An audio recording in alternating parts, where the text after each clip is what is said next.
네, 이번에는 공수처에 나가 있는 취재기자를 연결해서 지금 분위기를 알아보도록 하겠습니다. 자, 김상훈 기자, 지금 상황이 어떻습니까?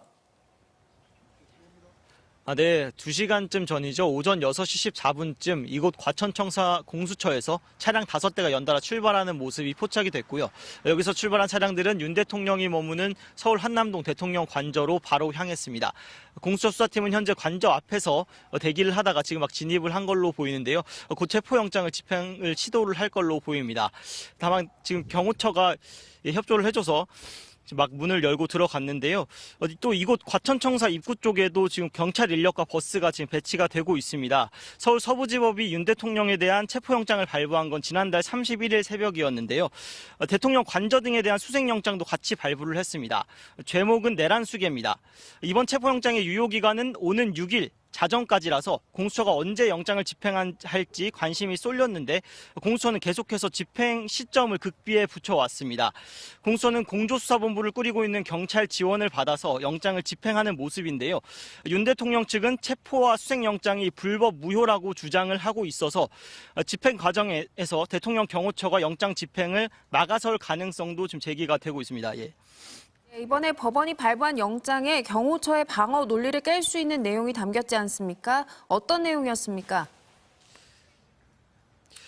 네, 윤 대통령의 체포와 수색 영장에는 형사소송법 110조와 111조 적용을 예외로 한다는 내용이 적시가 됐습니다.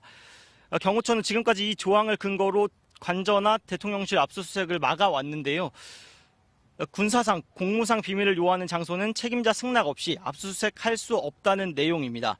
그런데 이 조항이 적용되지 않는다면 경호처가 영장 집행을 막아설 명분도 완전히 없어진 겁니다. 압수수색 영장이 아닌 체포영장 집행을 경호처가 응하지 않을 법적 근거는 원래 없었는데 경호처가 수사기관의 진입을 막으며 들었던 단골 논리마저 추가로 지금 깨지게 된 겁니다.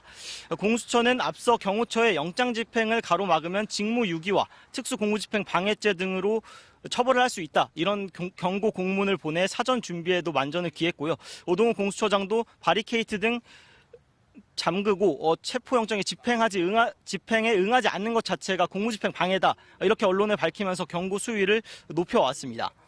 예, 체포영장 집행 절차가 어떻게 됩니까? 일단 체포하면 48시간 동안 조사할 수 있는 거죠? 네, 맞습니다. 체포영장 집행 절차는 법원이 발부한 영장을 윤석열 대통령에게 제시하면서 시작이 됩니다. 영장 사본을 윤 대통령에게 주고 나면 체포 이유를 설명을 하고요. 변호인을 선임할 수 있다고 고지하고 진술 거부권을 안내하게 됩니다. 미란다 원칙인데요. 윤 대통령을 체포하면 공수처로 이동해 곧바로 조사에 들어갈 걸로 보입니다.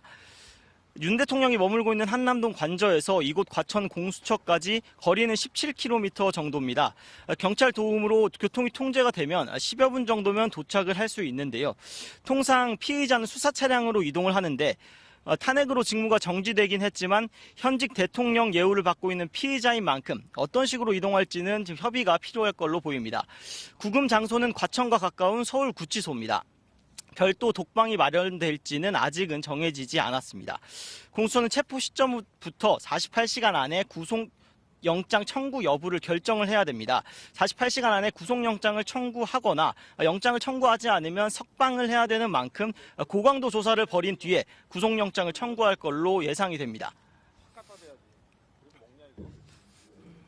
에서도 설명해 주십시오. 예, 내란죄는 우두머리, 중요임무 종사자, 단순 가담자 이렇게 피라미드식으로 위계를 나눠서 처벌을 합니다. 윤 대통령은 정점인 우두머리 혐의를 받고 있고요. 지금까지 윤 대통령과 내란을 공모한 혐의로 구속된 피해자는 모두 10명인데 이들 모두 내란 중요임무 종사자 혐의를 받고 있고요. 이 가운데 김용현 전 국방장관, 여인영 전 방첩사령관과 이진우 전 수방사령관은 구속 상태로 재판에 넘겨졌습니다.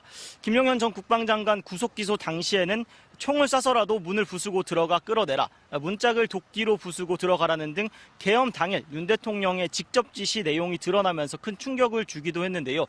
그만큼 수사기관도 윤 대통령의 지시 내용에 대한 진술과 자료를 상당 부분 파악을 하고 있는 겁니다. 하지만 12.3 비상계엄 선포 한 달이 다 되도록 정작 이번 사태의 정점에선 윤 대통령을 조사하지 못해서 당사자에게 확인해야 할 부분이 상당합니다. 공수처 수사팀이 준비한 질문지도 100쪽을 넘어가는 걸로 파악이 됐습니다. 공수처는 윤 대통령을 상대로 국회 기능 마비와 선관위 서버 반출을 실제로 지휘했는지, 또 국회의 계엄 해제 의결 이후에도 재차 계엄을 선포하는 방안을 검토했는지 확인할 걸로 보입니다. 또 윤 대통령이 북한 도발을 유도해 계엄 조건을 만들려 했다는 의혹에 관여했는지도 확인할 걸로 보입니다. 지금까지 공수처에서 전해드렸습니다.